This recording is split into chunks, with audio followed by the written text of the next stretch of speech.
There was mould on the walls. Green and white fluffy random blotches decorated the ceiling in most of the rooms. The mirror in the bathroom had begun to rust, and the beds and curtains smelled musty, as did the clothes hanging in the wardrobes. Old Spanish houses need to be lived in, need to be aired, or the damp takes over.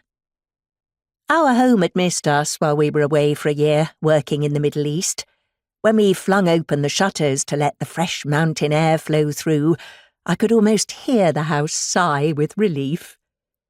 But living with mould and rust was far more attractive than living and working in Bahrain, a country in turmoil, rocked by the Arab Revolution. Joe and I were home, back in El Hoyo, and no clumps of mould or damp mattresses could spoil our joy at being in our own house and sleeping in our own bed again. "Bleach," I said, more to myself than Joe. "That's what we need, gallons of it. That'll put a stop to the mould." If the house was bad, the garden was worse.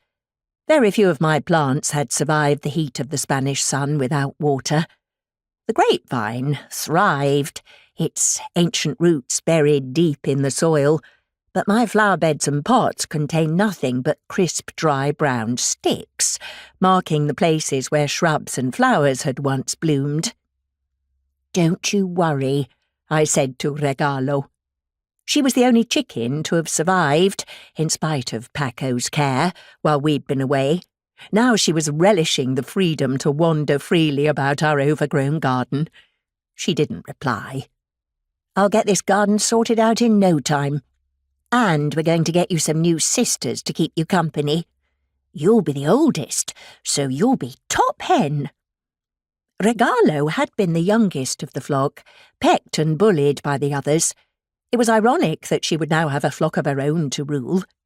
Regalo looked up at me, head cocked to one side, then resumed her task of tugging out the weeds that flourished between the paving stones. "I'm just popping round next door to see if Carmen has any bleach," I said to Joe.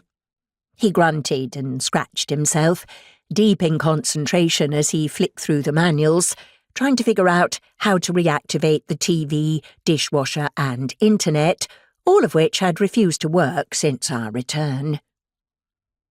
A curtain of chains to keep out the flies hung across the open door of our neighbour's house. Passers-by couldn't see in, but anyone inside had a clear view out. "Passa, Vicky," called Carmen, inviting me in.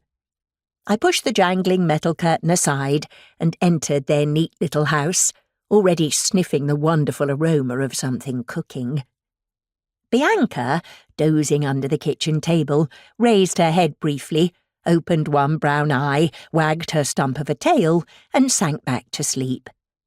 I remembered that she'd had 8 puppies while we'd been away. It didn't seem 2 minutes since she'd been a puppy herself.